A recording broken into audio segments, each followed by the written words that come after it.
Welcome again to the Future of Solar Photovoltaics podcast. We've got now Mr. Martin Heathcote with us. Introduce yourself and mention a bit about your early background, your interests, and a bit about Heathcote Holdings. Heathcote Holdings is a family business. I suppose we've been around for 35 sort of years, 40 years, something like that. The business was started originally through farming. My old man, Dad, he lived on a small farm, and all the family would be on that farm. So it would be your cousins, your uncles, your aunties. Nothing big, 40 acres, something like that, and down in Kent. And I suppose he was a bit different. He was always looking for opportunities, Dad, and he used to take eggs to school and sell them to the teachers. Right. And I can imagine if anyone missed on their payment, he'd have a list and he'd make sure he'd get the money out of them in the end. But yeah, so from a young age, he was very entrepreneurial and worked very hard, and it was all around farming. So wanted to get on and started to build up quite a network and relationship, going and helping farmers and stuff like that. And then sort of one day, interestingly, a chap and a farmer bought a round baler, and no one had round balers then. It was square baler, little square bales.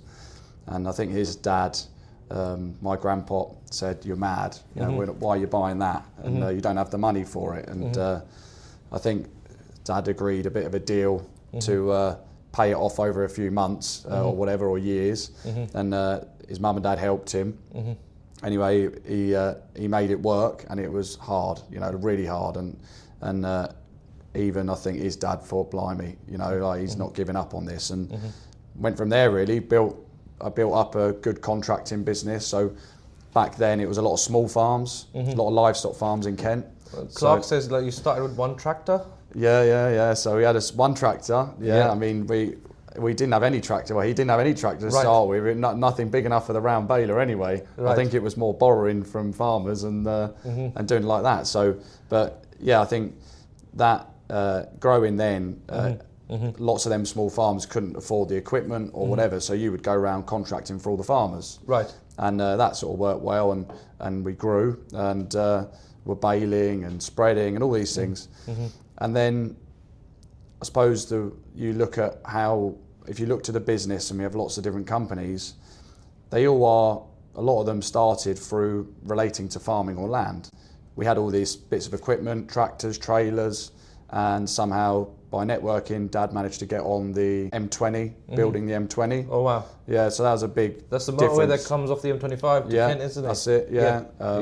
And the Channel Tunnel. So these are like big projects, and where we were supplying the same machinery that we would use in the farming, but of course in the winter when it's wet and horrible, it's not as much work going on. Right. So you might be gritting, you might be moving stuff around on site, and I suppose that mentality for farming, which was 24 hours a day, 7 days a week, you're on call.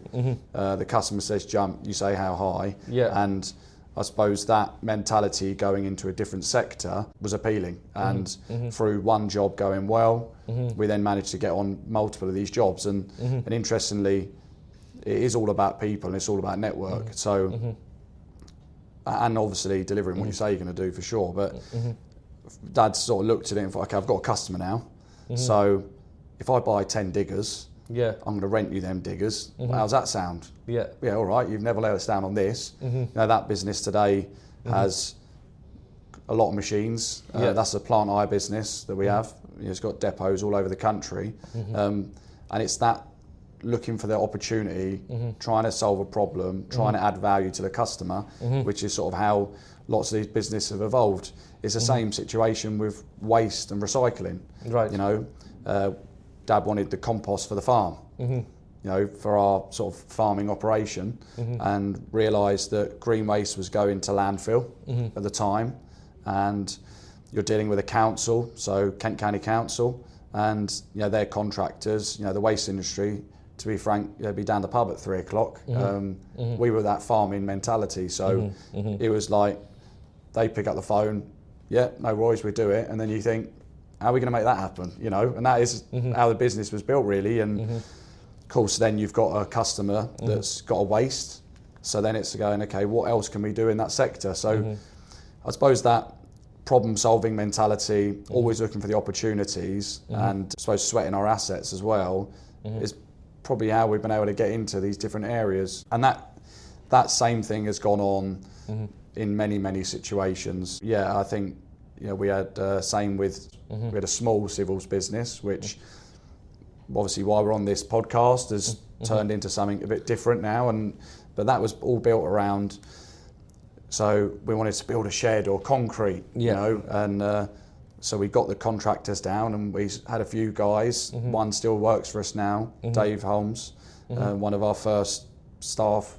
We have probably 2 or 3 of our first people who ever worked for Dad still work for us now, and he so he's like, all right, watch what they're doing, and then when they go away, right, we won't get them back now. We do it ourselves. That's how we sort of have built up, and I suppose.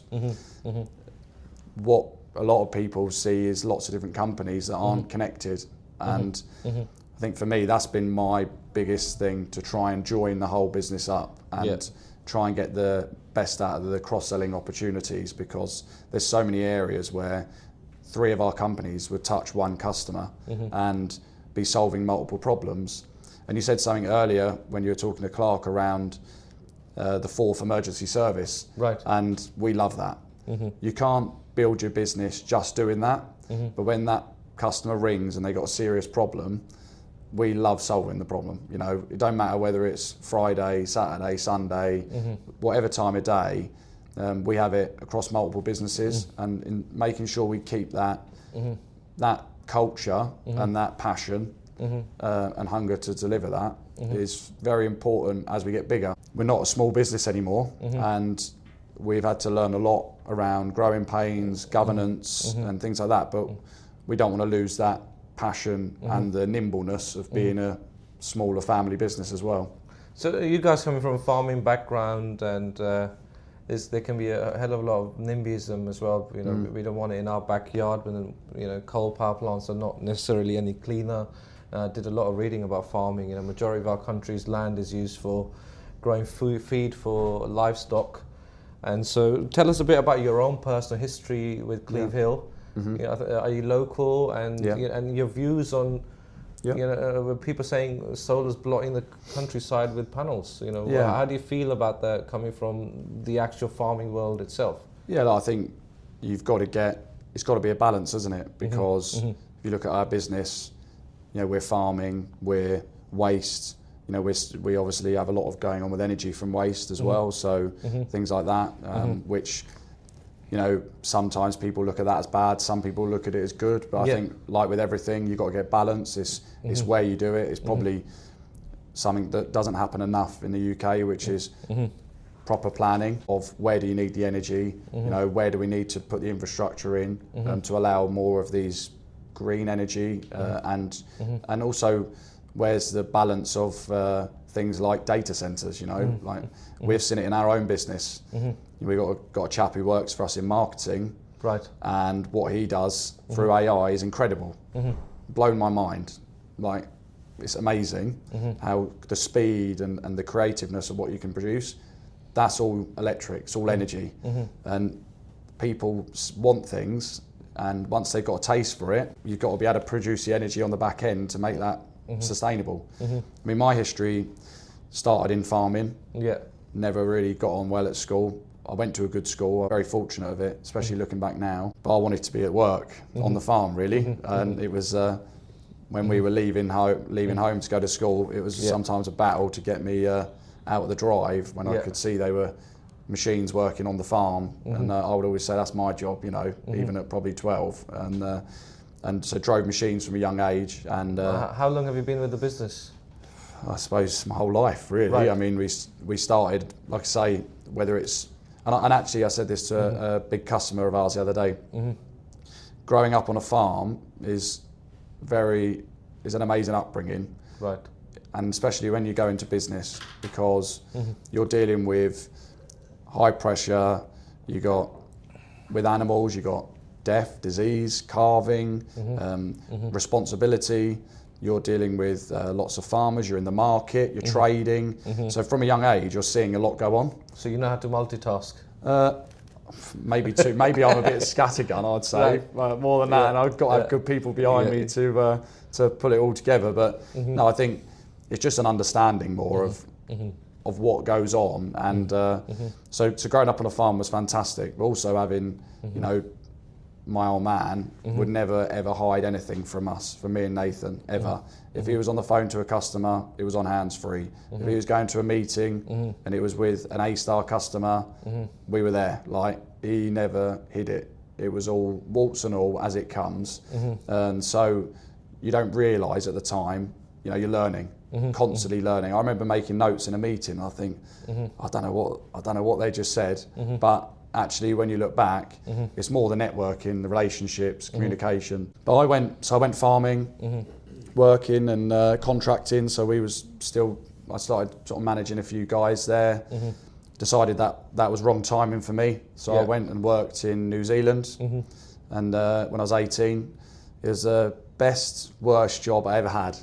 It was the first time working away from home. And I went on my own out there. And the guy I worked for was tough. Yeah, it was really tough. You know, I'm a very open person. You know, there was times where I was on the phone home and weren't enjoying it at all.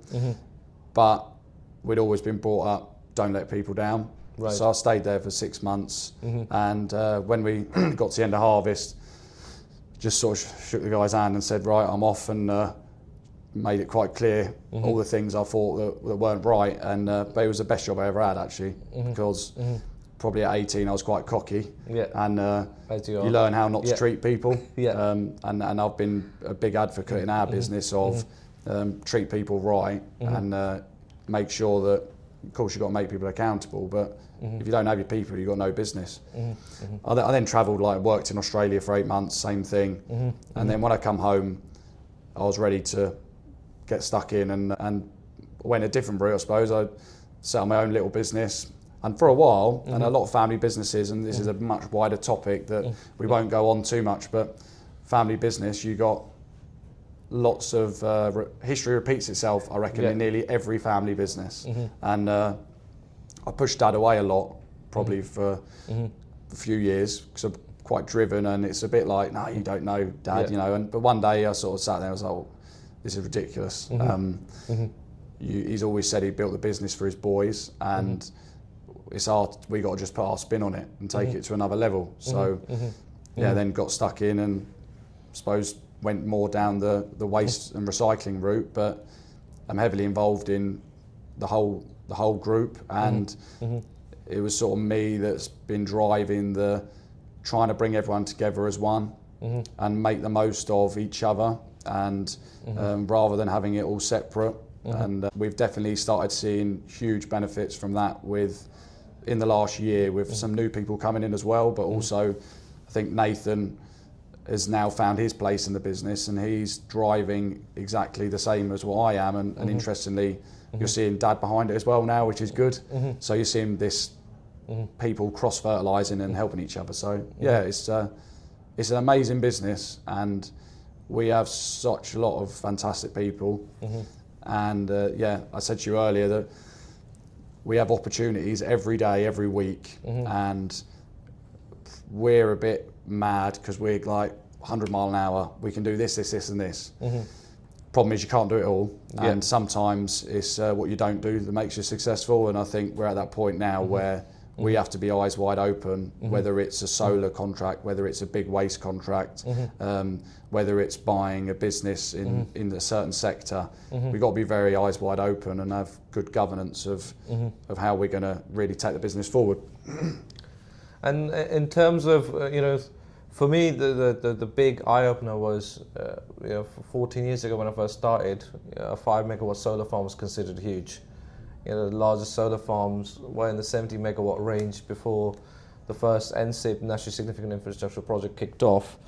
And the industry has had loads of boom and bust cycles. So you mentioned, I think offline, you've got 1,200 people working in the business. Do you want to introduce, how you look after your colleagues, and tell us a bit more about the other group companies and your vision for the family going forward? Okay. So I mean, funny that Dad we always got turkeys for people at Christmas, still do now. It's this fair old turkey bill. But we have two things we do on that front, which are nice things, but when you employ someone, you don't just employ them, you employ their family. You know, at the end of the day, we do expect people to work hard, and you know, our teams and people get rewarded for it. But we have a summer barbecue, which started off as a oil drum with a few logs in it, a football goal, which now is a fairground, and kids come along, the food, and everything. It's fantastic. It's nice to see. And we do things like, they say, the turkey at Christmas, which goes down well for everyone, or a veg box now, because some people don't want to eat turkey.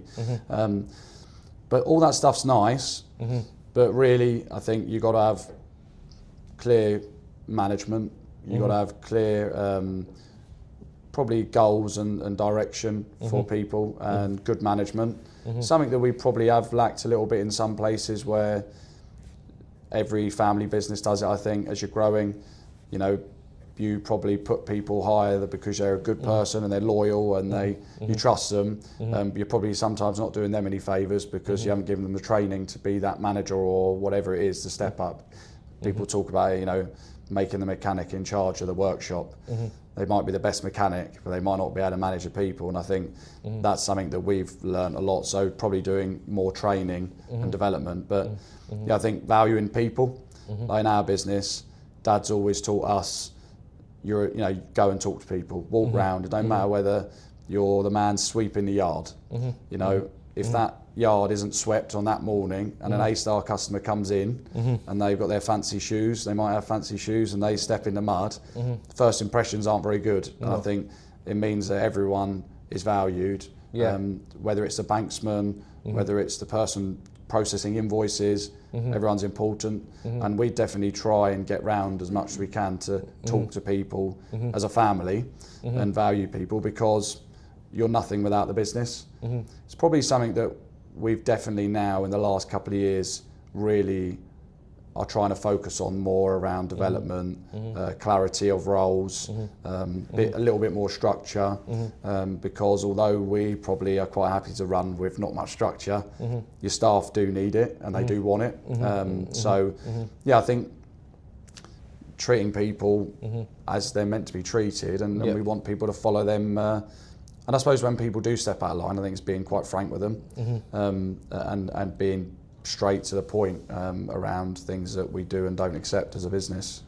Discipline is very important, otherwise health and safety goes out the window. Yeah. And to keep people safe, there has to be discipline and for things to be working out in the way that you intend. But the reason why we're here today is because we run a monthly networking, which is getting very popular because people are getting bored of staying at home. They want to get out and see real human beings. And last year, Solar and Storage at the Excel, in the Docklands, we ran into Andy Nicholson, who came. Waxy O'Connor's is it's quite popular because it's a big pub down in Soho. So my first impression of you was from Andy Nicholson, and so because he left a good impression on our colleagues, this is the reason why we're here today. So, tell us a bit more about the business, the different group of companies, and how do you support Clark and Andy? Because to me, Heathcote Holdings was Andy and Clark. 100%. Because they were the face to us when we first got involved. Yeah, I think it's very much every person is a salesperson in your business, aren't they? So if everyone's an advocate, so we're definitely, like you said about discipline there, it's very important that if things are, for example, if you had a person out there and, they've done something that's not acceptable in our eyes to a customer or been a bit rude, like there's no non-negotiable, like we'll bring people in and have a word with them on that, because every person, we want to have passion, we want to value the customer, and it's definitely hard as you get bigger, because when we had 100 staff, it started to get hard then. But now we've got 1,200. The culture bit comes even more of a thing, and I think probably making sure that the team know, like Clark, he's got total ownership. He knows that that's his baby. He's accountable for it. And probably by giving that to him, he then passes that down to his team. So I do think leading by example is the one thing that is very important. And like I say, we got a contract where we do domestic collections for 1 million wheelie bin lifts a month. You know, it's completely different business, but they're dealing with the public every day. Right. It's very important that they give the right message about our business, and that will win us more work, to be honest with you. It's important. We want people looking smart, being polite, and supporting each other, and actually supporting the customer. So, I mean, the business now has, I would say, 3 or 4 key areas. So I'd say we've got like a waste sector, and we collect all the way through to process. So we started off as a processing recycling business. So we take things like plasterboard. We've got the biggest recycling plant in the country.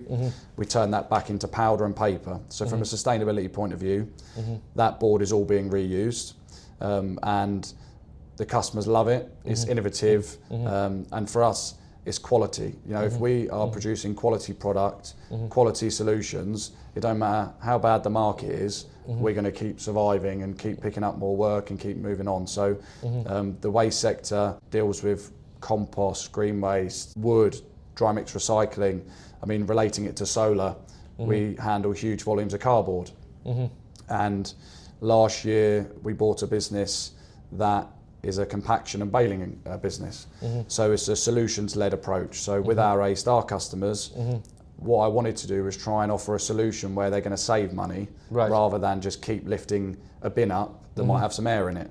So if we can get more weight in the bin, or we can make a bale, that's saving the customer money.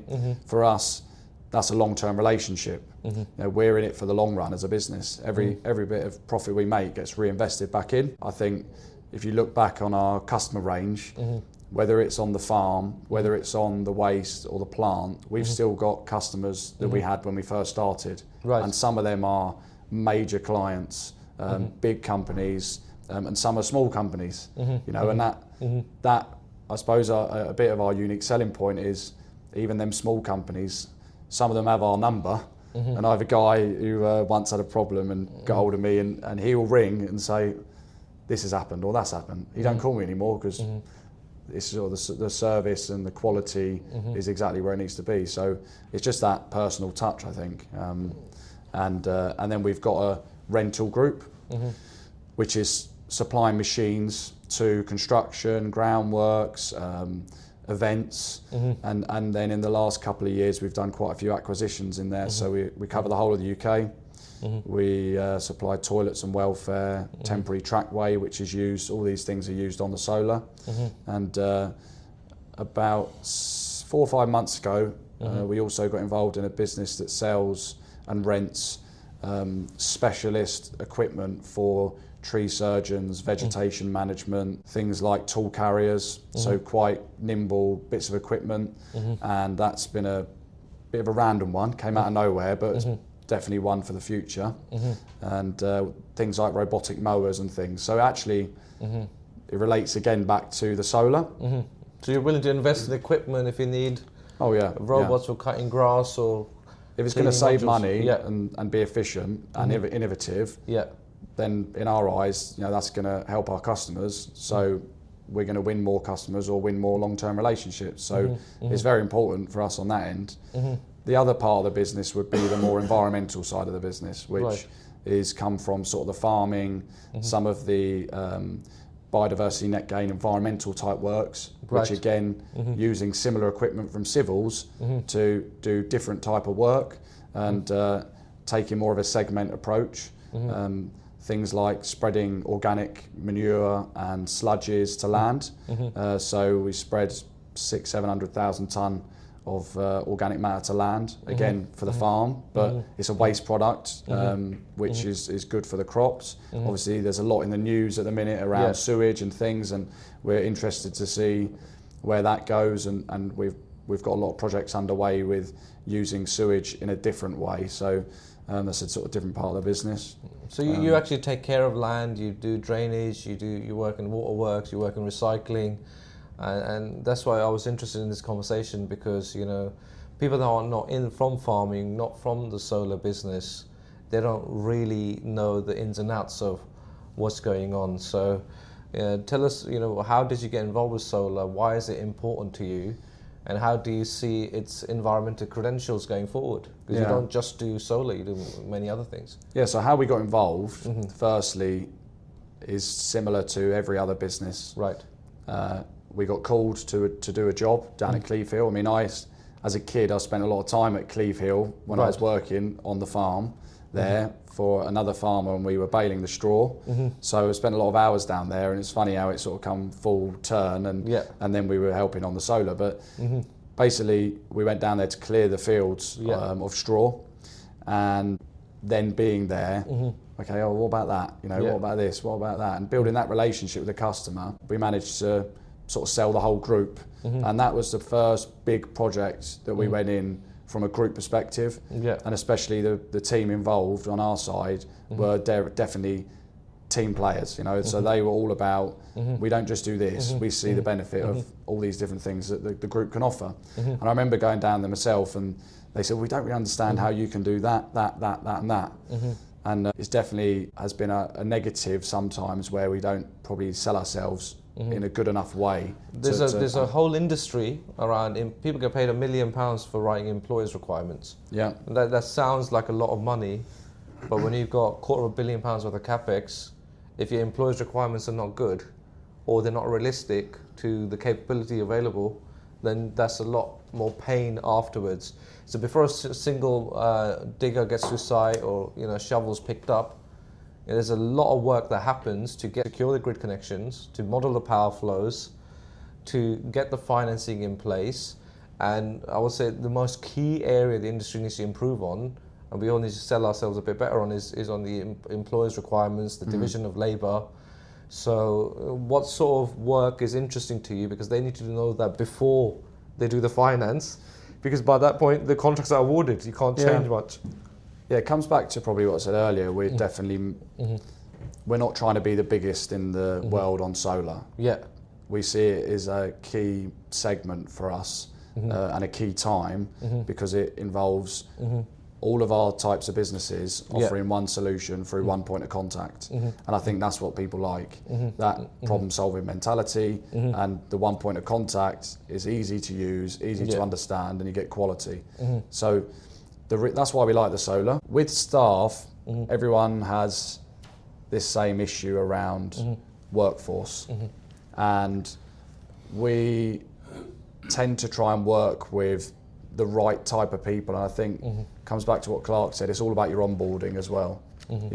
Understanding who you're working with pretty quickly and understanding our values and what we expect, but not just then walking away, holding people to account on what we expect. As you said earlier, when you're dealing with cables, when you're dealing with working at height and all these things, health and safety is number one.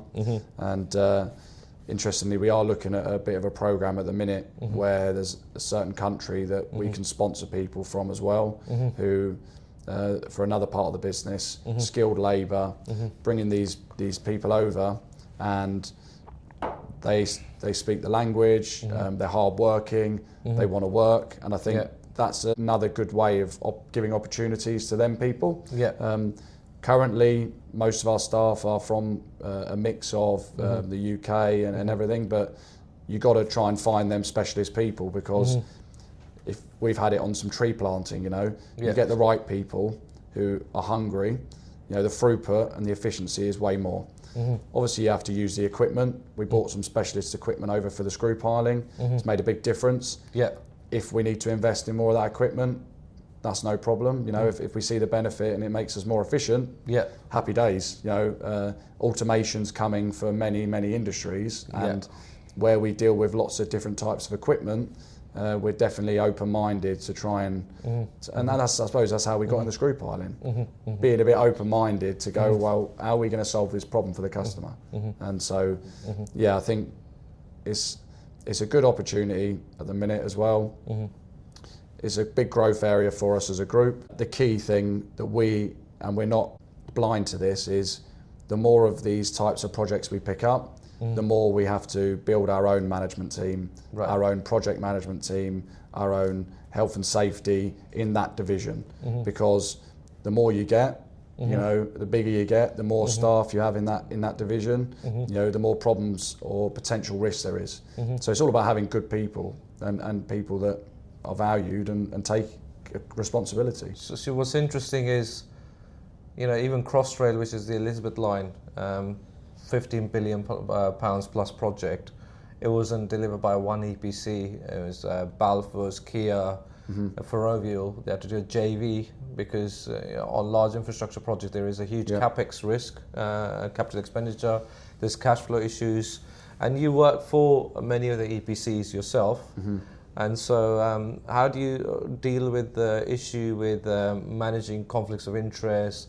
Who would be your ideal customer? Would you do joint ventures with other EPC companies? What is your strategy in terms of going to market? Yeah. Because right now we don't have enough people to build the amount of projects that are coming up.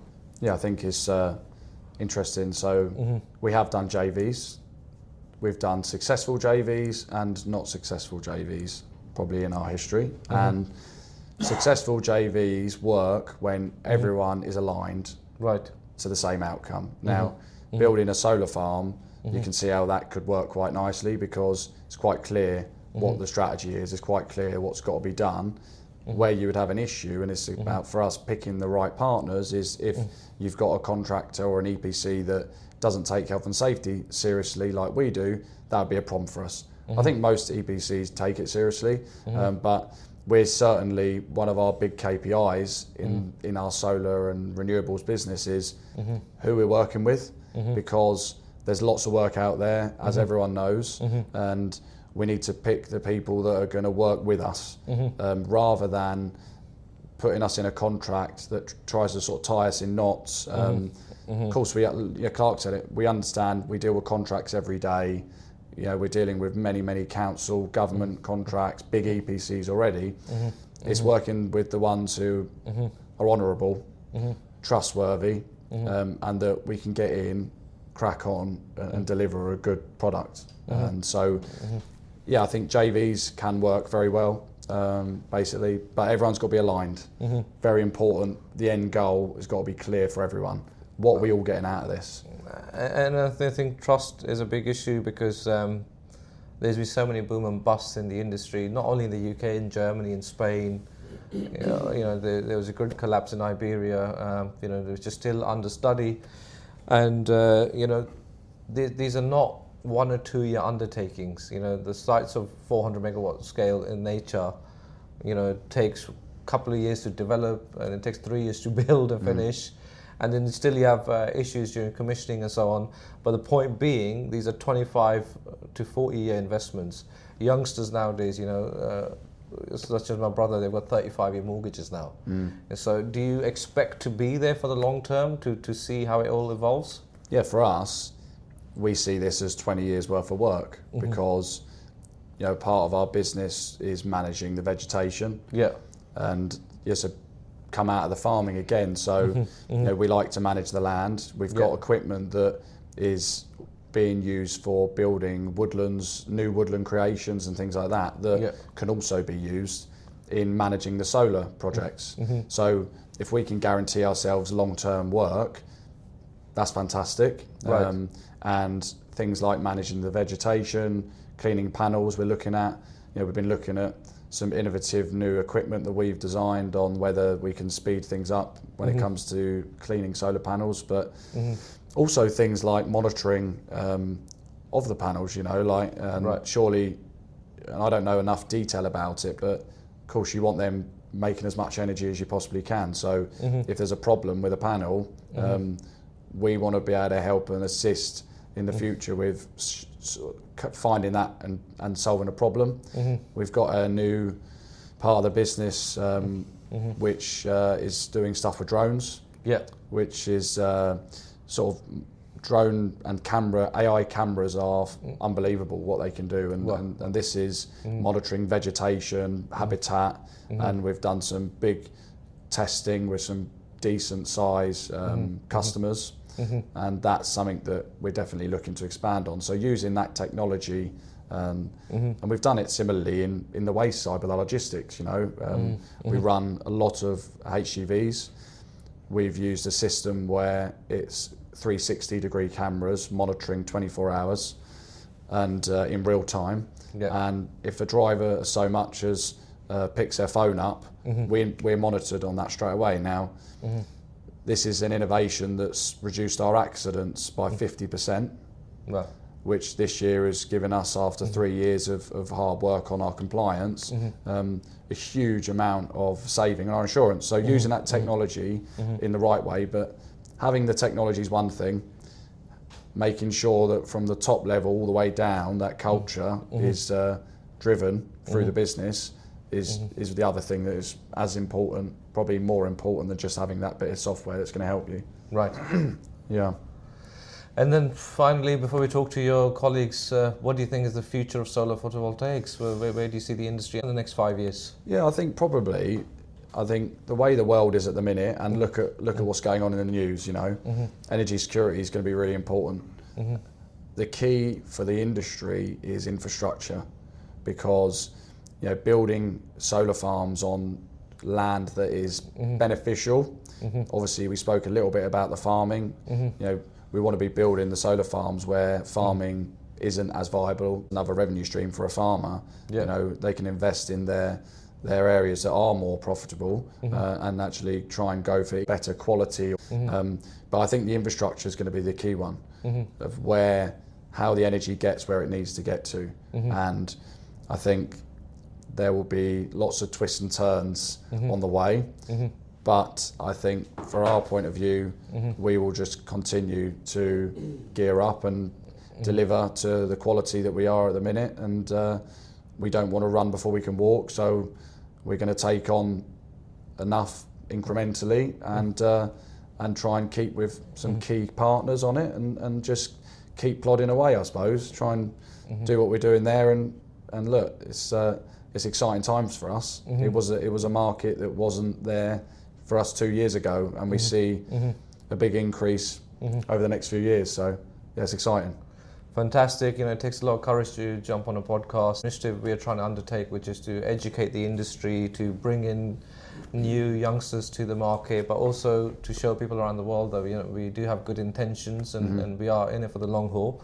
So Martin, thanks very much for joining us today. Talk to your colleagues after lunch. Yeah, no, thank you, because, you know, this wouldn't happen without you. So yeah, we appreciate coming here and talking to you, and hopefully we can get our message out there. And you're right, it's all about the youngsters. It's all about the next generation coming through. So thank you very much. You're welcome, absolutely. And if you're long enough in the industry, you get to see who the good guys are, and I'm glad to meet you guys. So thanks very much. Thanks.